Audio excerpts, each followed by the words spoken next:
was on the ground in Washington.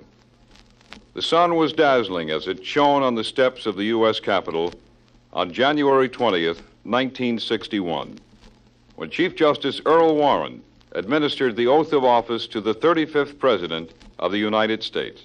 You, John Fitzgerald Kennedy, do solemnly swear. I, John Fitzgerald Kennedy, do solemnly swear. That you will faithfully execute the office of President of the United States. That I will faithfully execute the office of President of the United States. And will, to the best of your ability. And will, to the best of my ability. Preserve, protect, and defend the Constitution of the United States. Preserve, protect, and defend the Constitution of the United States. So help you God. So help me God. From the very beginning, the most widely discussed feature of Kennedy's campaign was the fact that he was a Catholic. Only one other Catholic, Al Smith, had ever been nominated for president, and Smith had been roundly defeated. Kennedy refused to accept the proposition that a Catholic could not become president. And repeatedly in his campaign, he declared, I hope that no American, considering the really critical issues facing this country, will waste his franchise and throw away his vote by voting either for me or against me because of my religious affiliation. It is not relevant. I am saying to you that my decisions on every public policy will be my own as an American, as a Democrat, and as a free man. Preparing for the Democratic Convention, Kennedy entered presidential primaries in a third of all the states and was victorious in every single one.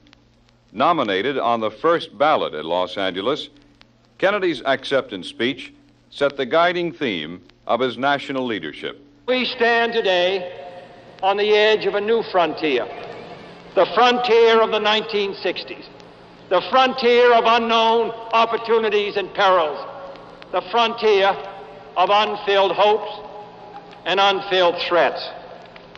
Woodrow Wilson's New Freedom promised our nation a new political and economic framework. Franklin Roosevelt's New Deal promised security and succor to those in need. But the new frontier of which I speak is not a set of promises. It is a set of challenges. It sums up not what I intend to offer to the American people, but what I intend to ask of them.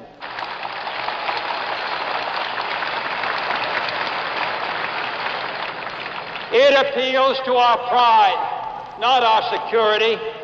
It holds out the promise of more sacrifice instead of more security. The new frontier is here, whether we seek it or not. Beyond that frontier are uncharted areas of science and space, unsolved problems of peace and war, unconquered province of ignorance and prejudice, unanswered questions of poverty and surplus. It would be easier to shrink from that new frontier, to look to the safe mediocrity of the past, to be lulled by good intentions and high rhetoric, and those who prefer that course should not vote for me or the Democratic Party.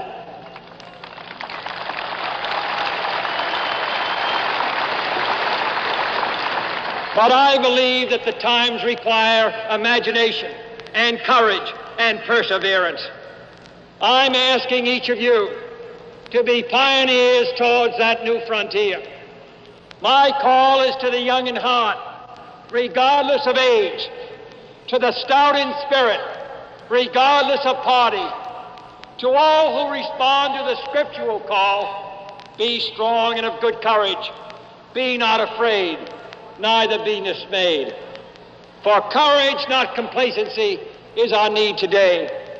Leadership, not salesmanship. And the only valid test of leadership is the ability to lead and lead vigorously. Just as anxious to lead vigorously was another member of the same young political generation, the far better known Republican candidate for president, Vice President Richard Nixon.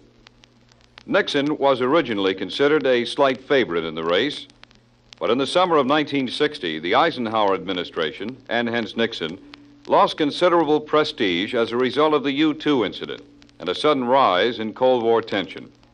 The Republican administration was also damaged politically by a business recession, which Kennedy suggested he could do more about than Nixon. But perhaps the most decisive factor in providing Kennedy with his margin for victory was the development of an altogether new factor in American political campaigns: the broadcast debate. In 5 debates with Nixon, heard by the biggest radio-TV audiences in history, Kennedy displayed a detailed grasp of national and foreign affairs, of personal self-confidence, and a quick wit under fire which gave him a decided advantage. As in the touch football exercises, which he and his family later made a part of the presidential image, Kennedy, the campaigner, was the very image of the man in motion, summoning a nation into motion. Said Kennedy in the first of the great debates, The question before us all, that faces all Republicans and all Democrats, is, can freedom in the next generation conquer, or are the communists going to be successful? That's the great issue. And if we meet our responsibilities, I think freedom will conquer. If we fail to move ahead, if we fail to develop sufficient military and economic and social strength here in this country, then I think that the tide could begin to run against us. And I don't want historians 10 years from now to say, these were the years when the tide ran out for the United States. I want them to say, these were the years when the tide came in. These were the years when the United States started to move again. That's the question before the American people, and only you can decide what you want this country to be, what you want to do with the future. I think we're ready to move. In the latter days of the campaign, an extremely active effort by President Eisenhower appeared to have brought fresh life to the Nixon campaign. But on Election Day, the nation chose Kennedy. He was chosen by one of the smallest popular vote margins in history, and in the Electoral College by the second smallest margin in this century. Nevertheless, on January 20th, 1961, President Kennedy was inaugurated in an almost universal spirit of national goodwill and high expectations. This was the occasion for perhaps the most inspiring and best remembered of all the speeches of John F. Kennedy. Here in its entirety, the Inaugural Address. We observe today not a victory of party, but a celebration of freedom, symbolizing an end as well as a beginning, signifying renewal as well as change. For I have sworn before you and Almighty God the same solemn oath our forebears prescribed nearly a century and 3/4 ago. The world is very different now, for man holds in his mortal hands the power to abolish all forms of human poverty and all forms of human life. And yet the same revolutionary beliefs for which our forebears fought are still at issue around the globe. The belief that the rights of man come not from the generosity of the state, but from the hand of God. We dare not forget today that we are the heirs of that first revolution. Let the word go forth from this time and place to friend and foe alike that the torch has been passed to a new generation of Americans born in this century, tempered by war, disciplined by a hard and bitter peace, proud of our ancient heritage, and unwilling to witness or permit the slow undoing of those human rights to which this nation has always been committed and to which we are committed today at home and around the world.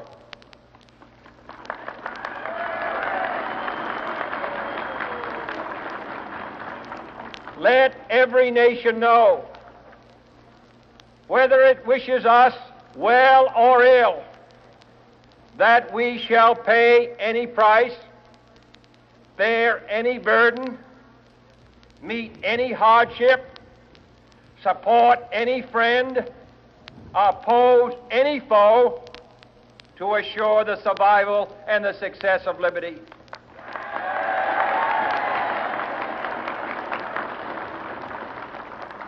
This much we pledge and more. To those old allies whose cultural and spiritual origins we share, we pledge the loyalty of faithful friends. United, there is little we cannot do in a host of cooperative ventures. Divided, there is little we can do, for we dare not meet a powerful challenge at odds and split asunder. To those new states whom we welcome to the ranks of the free, we pledge our word that one form of colonial control shall not have passed away merely to be replaced by a far more iron tyranny. We shall not always expect to find them supporting our view, but we shall always hope to find them strongly supporting their own freedom, and to remember that in the past, those who foolishly sought power by riding the back of the tiger ended up inside.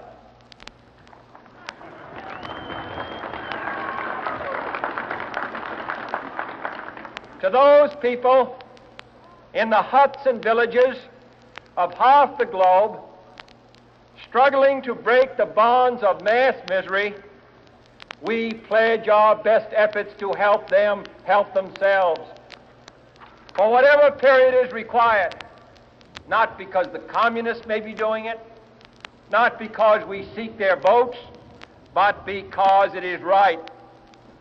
If a free society cannot help the many who are poor, it cannot save the few who are rich.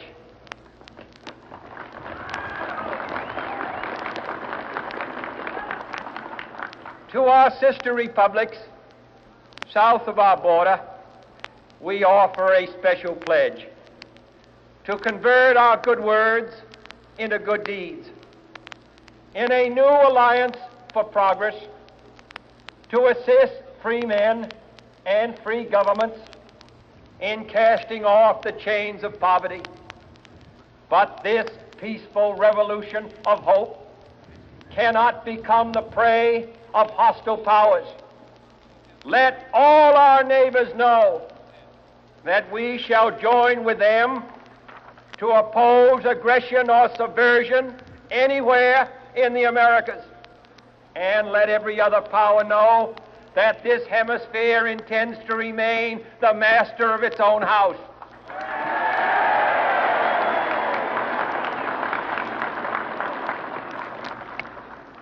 To that World Assembly of Sovereign States, the United Nations, our last best hope, in an age where the instruments of war have far outpaced the instruments of peace, we renew our pledge of support to prevent it from becoming merely a forum for invective, to strengthen its shield of the new and the weak, and to enlarge the area in which its writ may run. Finally, to those nations who would make themselves our adversary, we offer not a pledge, but a request that both sides begin anew the quest for peace. Before the dark powers of destruction, unleashed by science, engulf all humanity in planned or accidental self-destruction, we dare not tempt them with weakness, for only when our arms are sufficient beyond doubt can we be certain beyond doubt that they will never be employed. But neither can two great and powerful groups of nations take comfort from our present course, both sides overburdened by the cost of modern weapons, both rightly alarmed by the steady spread of the deadly atom, yet both racing to alter that uncertain balance of terror that stays the hand of mankind's final war. So let us begin anew, remembering on both sides that civility is not a sign of weakness, and sincerity is always subject to proof. Let us never negotiate out of fear, but let us never fear to negotiate.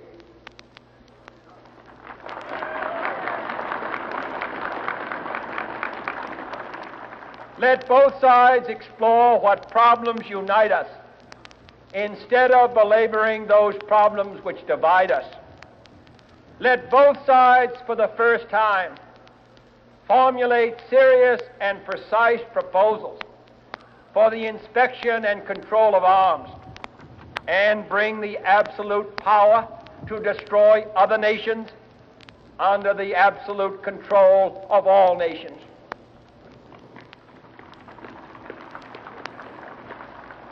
Let both sides seek to invoke the wonders of science instead of its terrors. Together, let us explore the stars, conquer the deserts, eradicate disease, tap the ocean depths, and encourage the arts and commerce.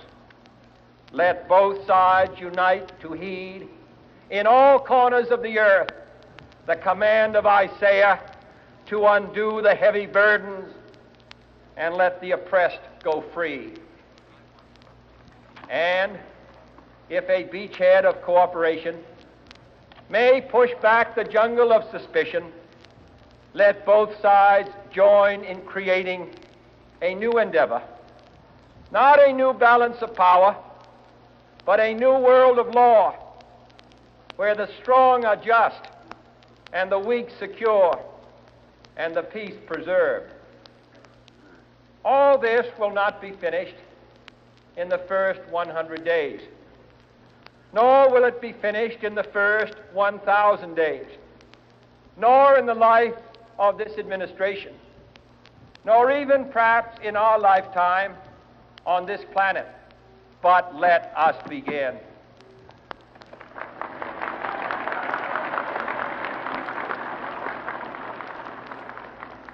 In your hands, my fellow citizens, more than mine, will rest the final success or failure of our course. Since this country was founded, each generation of Americans has been summoned to give testimony to its national loyalty. The graves of young Americans who answered the call to service surround the globe. Now the trumpet summons us again, not as a call to bear arms, though arms we need, not as a call to battle, though in battle we are, but a call to bear the burden of a long twilight struggle, year in and year out, rejoicing in hope, patient in tribulation, a struggle against the common enemies of man, tyranny, poverty, disease, and war itself. Can we forge against these enemies a grand and global alliance, north and south, east and west, that can assure a more fruitful life for all mankind? Will you join in that historic effort?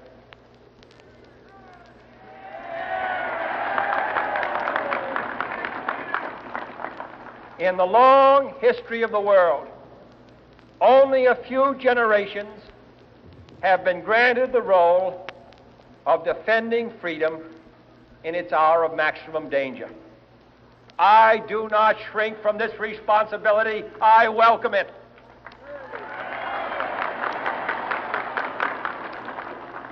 Any of us would exchange places with any other people or any other generation. The energy, the faith, the devotion which we bring to this endeavor will light our country and all who serve it. And the glow from that fire can truly light the world. And so, my fellow Americans, ask not what your country can do for you, ask what you can do for your country.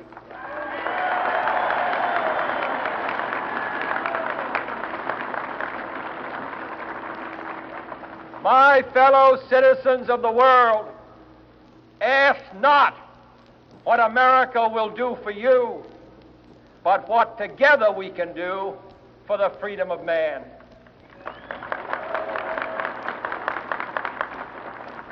Finally, whether you are citizens of America or citizens of the world, ask of us here the same high standards of strength and sacrifice which we ask of you. With a good conscience, our only sure reward, with history the final judge of our deeds, let us go forth to lead the land we love, asking His blessing and His help, but knowing that here on earth, God's work must truly be our own. As he assumed office in 1961, John F. Kennedy made it clear that he hoped to arouse the kind of enthusiasm for fresh and dynamic national innovations which had characterized the famous first 100 days of Franklin D. Roosevelt's New Deal. An able, young, and imaginative administrative team arrived in Washington with their able, young, and imaginative president. All came with a great variety of new ideas. But from the very beginning, the domestic concerns of the nation were thrust in the background as the new administration was forced to meet an almost endless succession of fresh emergencies abroad. Shortly after President Kennedy took office, he had to make a decision about an invasion of communist Cuba by anti-Castro exiles. The invasion had been under preparation since before he became president. The puzzle of Kennedy's decision and his execution of it will be discussed by historians for years to come. The vital question, after deciding to go ahead at all, was whether to give the mere battalion of exiles active support by the air and naval forces of the United States itself. Kennedy elected not to permit U.S. air or naval support. The invasion, whatever might have been its fate otherwise, was thereby doomed. If Cuba, in the first year of the Kennedy administration, represented a country already committed in the most frustrating way to communism, other countries, still free throughout the world, were facing heavy communist pressure. Crises in Laos and Vietnam, in the Congo, and in the narrow waters dividing Red China from the nationalist stronghold on Formosa continually engaged Kennedy's attention and required his continual vigilance and ingenuity. But throughout his administration, the most hazardous emergencies repeatedly arose in West Berlin. Confronted in the summer of 1961 with a Russian ultimatum to evacuate Western troops, Kennedy flatly refused. In a major address to the nation, he called for a great strengthening of the nation's conventional armed forces in Europe and elsewhere. Said the president, "We face a challenge in Berlin, but there is also a challenge in Southeast Asia, where the borders are less guarded, the enemy harder to find, and the dangers of communism less apparent to those who have so little. I hear it said that West Berlin is militarily untenable, and so was Bastogne, and so in fact was Stalingrad. Any dangerous spot is tenable if men, brave men, will make it so. We seek peace, but we shall not surrender. 3 times in my lifetime, our country and Europe have been involved in major wars.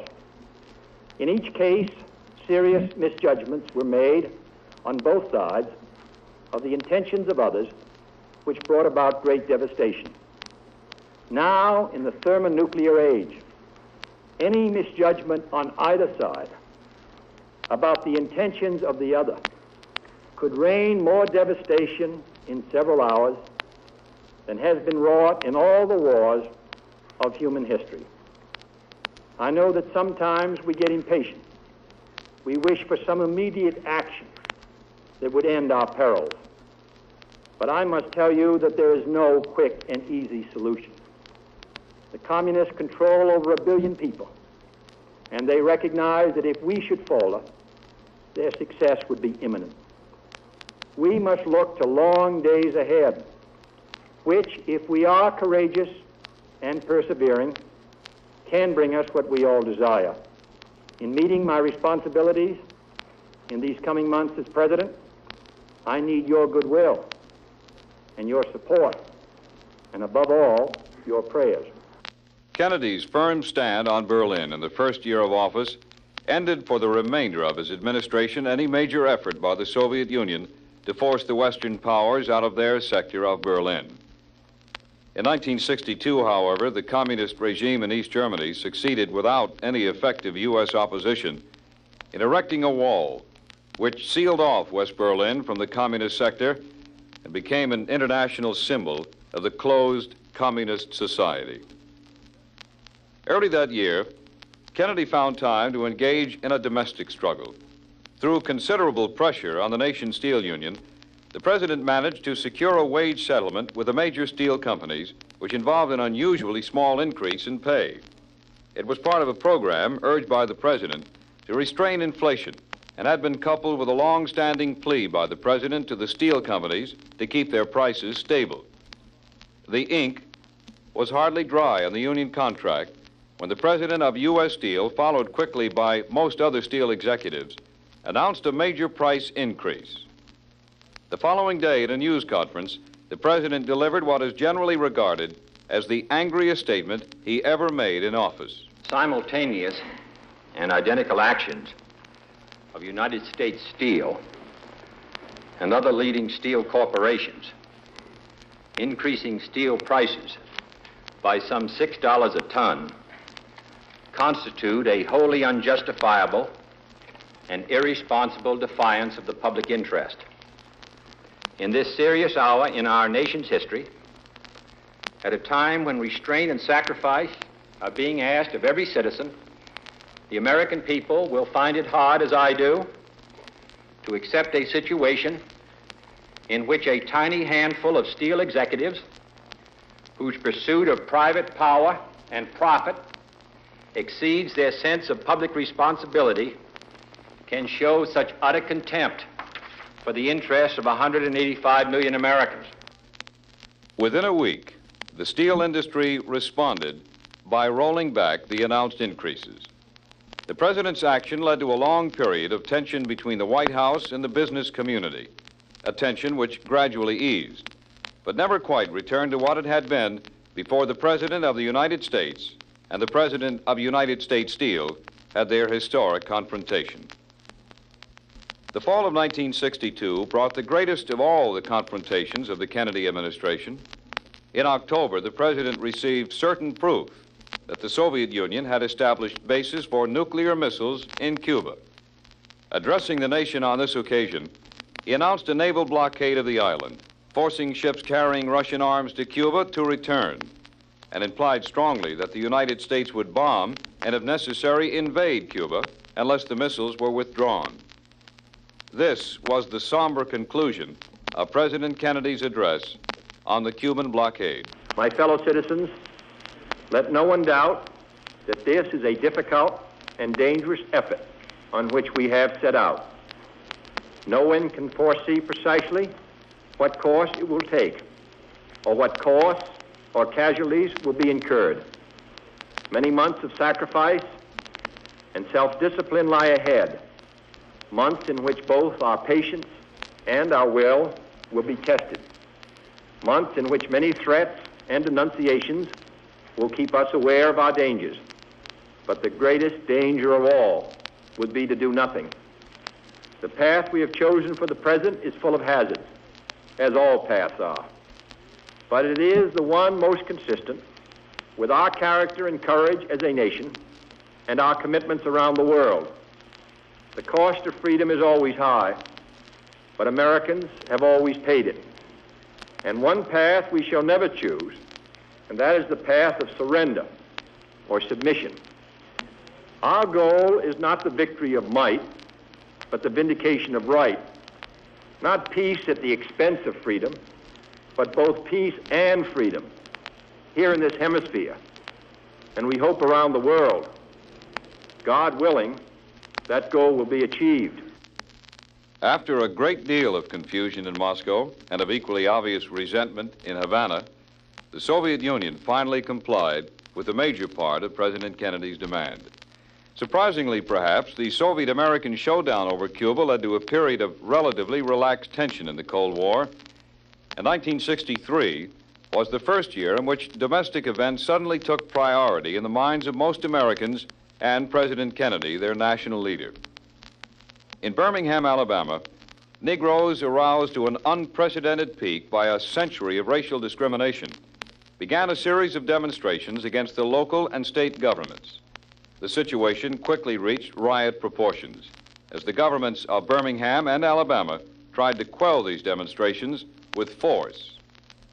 The year before, Mr. Kennedy, like President Eisenhower, had acted vigorously in a civil rights crisis by sending first federal marshals and finally federal troops into Oxford, Mississippi, to ensure the admission of a Negro student to the hitherto all-white campus of the University of Mississippi.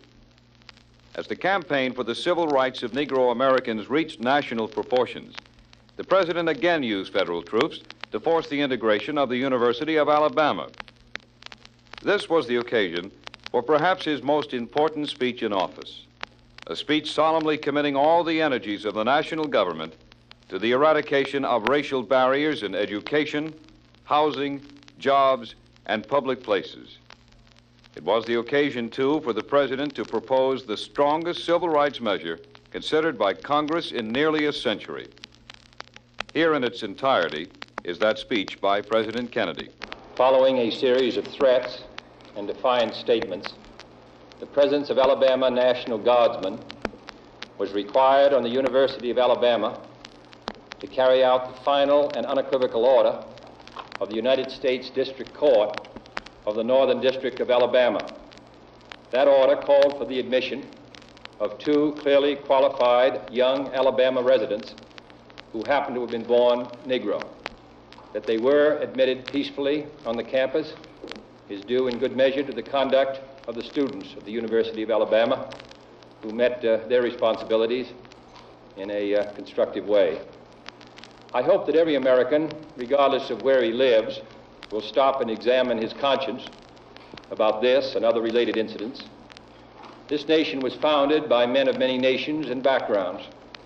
It was founded on the principle that all men are created equal, and that the rights of every man are diminished when the rights of one man are threatened. Today we are committed to a worldwide struggle to promote and protect the rights of all who wish to be free. And when Americans are sent to Vietnam or West Berlin, we do not ask for whites only.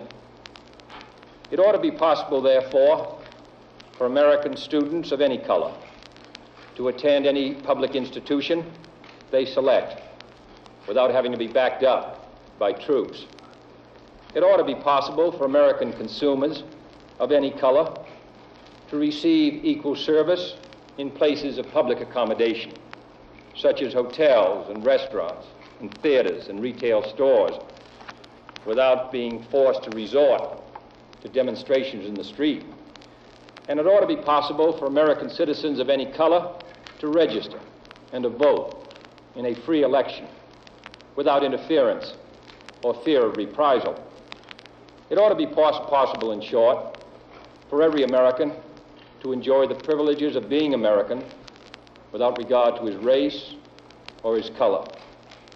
In short, every American ought to have the right to be treated as he would wish to be treated, as one would wish his children to be treated.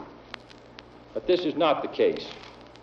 The Negro baby born in America today regardless of the section of the state in which he is born, has about 1/2 as much chance of completing a high school as a white baby, born in the same place on the same day.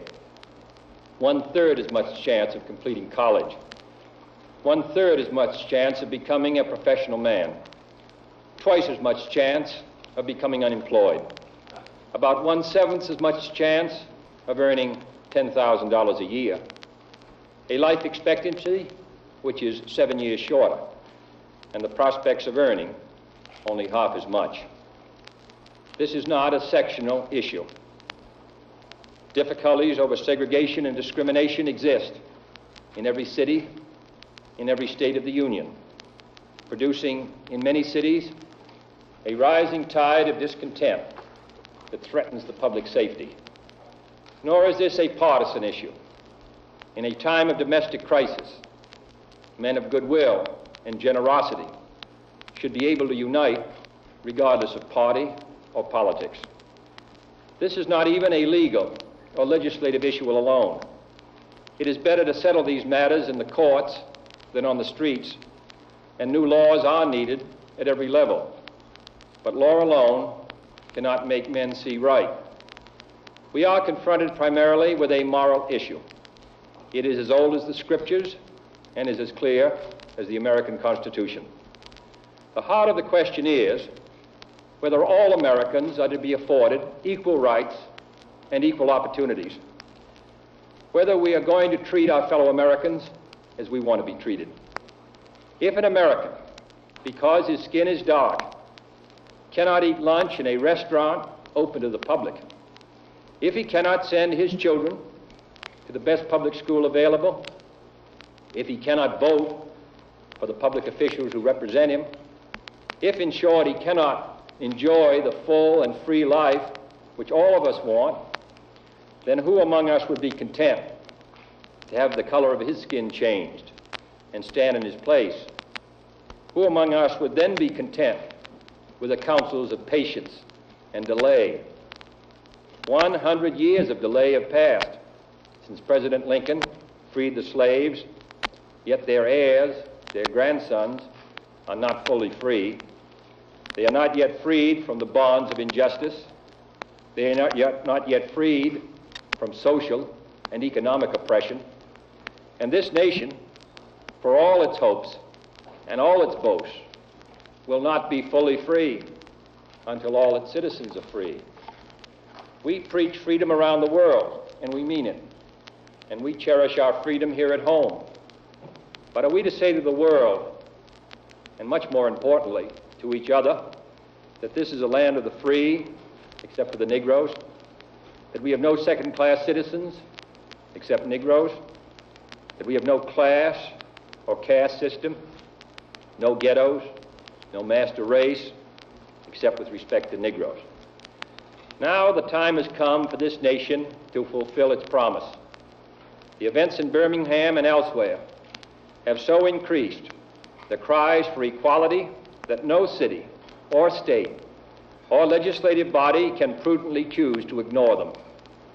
The fires of frustration and discord are burning in every city, north and south. Where legal remedies are not at hand, redress is sought in the streets, in demonstrations, parades, and protests, which create tensions and threaten violence and threaten lives. We face, therefore, a moral crisis as a country and a people.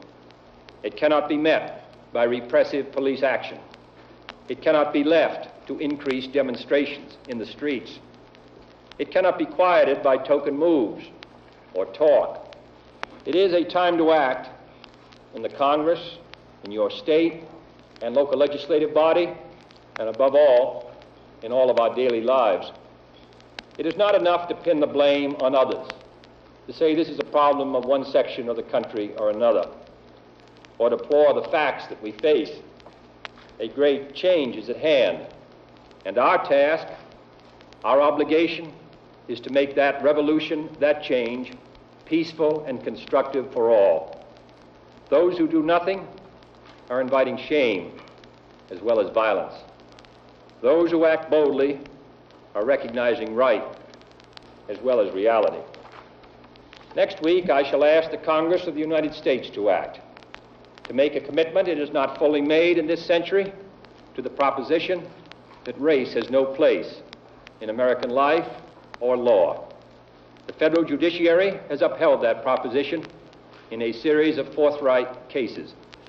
The executive branch has adopted that proposition in the conduct of its affairs, including the employment of federal personnel, the use of federal facilities, and the sale of federally financed housing. But there are other necessary measures which only the Congress can provide, and they must be provided at this session. The old code of equity law under which we live commands for every wrong a remedy.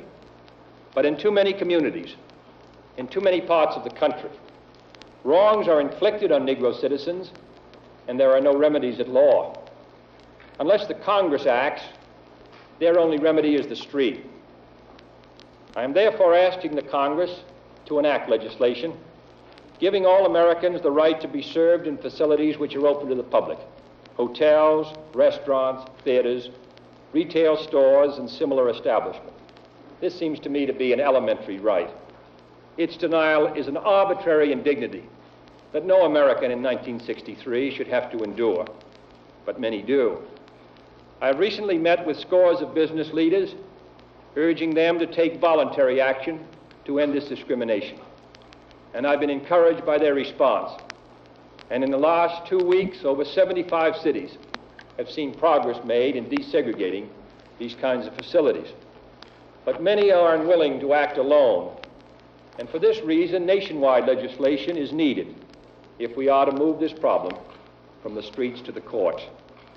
I'm also asking Congress to authorize the federal government to participate more fully in lawsuits designed to end segregation in public education.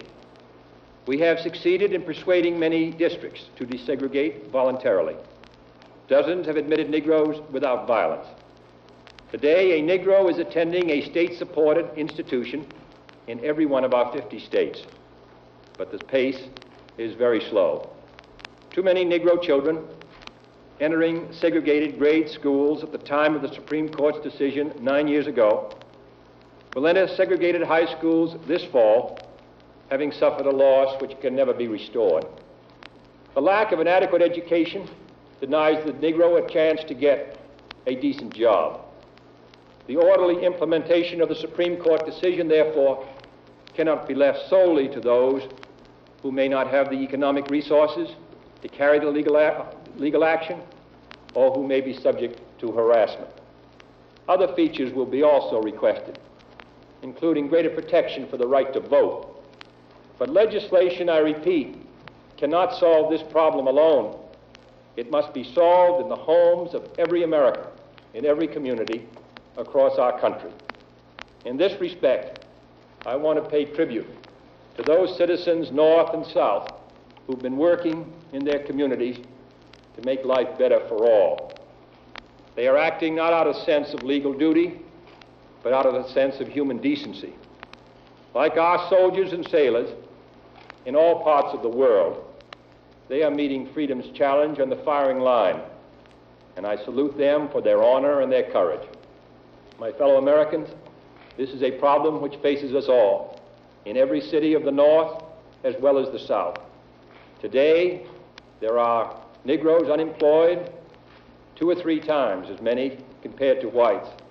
Inadequate education, moving into the large cities, unable to find work, young people particularly out of work, without hope, denied equal rights, denied the opportunity to eat at a restaurant or a lunch counter or go to a movie theater, denied the right to a decent education, denied almost today the right to attend a state university even though qualified. It seems to me that these are matters which concern us all, not merely presidents or congressmen or governors, but every citizen of the United States. This is one country. It has become one country because all of us and all the people who came here had an equal chance to develop their talents. We cannot say to 10% of the population that you can't have that right, that your children can't have the chance to develop whatever talents they have. that the only way that they're going to get their rights is to go in the street and demonstrate. I think we owe them and we owe ourselves a better country than that. Therefore, I'm asking for your help in making it easier for us to move ahead and to provide the kind of equality of treatment which we would want ourselves. To give a chance for every child to be educated to the limit of his talents. As I've said before, not every child has an equal talent or an equal ability or equal motivation, but they should have the equal right to develop their talent and their ability and their motivation to make something of themselves. We have a right to expect that the Negro community will be responsible, will uphold the law, but they have a right to expect that the law will be fair, that the Constitution will be colorblind, as Justice Harlan said at the turn of the century. This is what we're talking about, and this is a matter which concerns this country and what it stands for. And in meeting it, I ask the support of all of our citizens. As the Kennedy administration was drawing so unwittingly to its close in the early fall of 1963, the civil rights crisis remained unresolved. But surprisingly, it was in the Cold War that the last days of President Kennedy brought one of the most memorable achievements, a treaty signed by the Soviet Union and most of the nations of the world to end the testing of nuclear weapons in the atmosphere. By this time, both countries, of course, had more than enough such weapons to annihilate each other. But the reduction of nuclear pollution of the atmosphere and the symbol which the treaty represented of future pathways to peace made the address of President Kennedy on this occasion a message of hope. Now, for the first time in many years, the path of peace may be open. No one can be certain what the future will bring. No one can say whether the time has come for an easing of the struggle. But history and our own conscience will judge us harshly if we do not now make every effort to test our hopes by action. And this is the place to begin. According to the ancient Chinese proverb, a journey of 1,000 miles must begin with a single step. My fellow Americans, let us take that first step. Let us, if we can, step back from the shadows of war and seek out the way of peace. And if that journey is 1,000 miles or even more, let history record that we, in this land, at this time, took the first step. Let us take the first step. Perhaps the most fitting epitaph for an administration and a president which imagined and planned far more new departures in American life and national policy than they would ever have the opportunity to undertake. And of those in which the first step was in fact taken, the first step towards nuclear disarmament, the first great steps toward genuine equality of all Americans in our national life, the first steps along so many broad avenues of this nation's destiny, the second, the third, and the final steps would have to be left to other leaders and to the American people themselves. For on November 22nd, 1963, John F. Kennedy was shot to death in Dallas, Texas, by an assassin whose motives may forever remain uncertain. As a leader of Americans, his career ended on that day, but in the gallery of great leaders whose vision, eloquence, and inspiring example shaped the minds and imaginations of the American people, his career had only begun. In his inaugural address, John F. Kennedy delivered his best remembered injunction to the American people. My fellow Americans, ask not what your country can do for you, ask what you can do for your country. For his country, John F. Kennedy, on November 22nd, 1963, gave his life.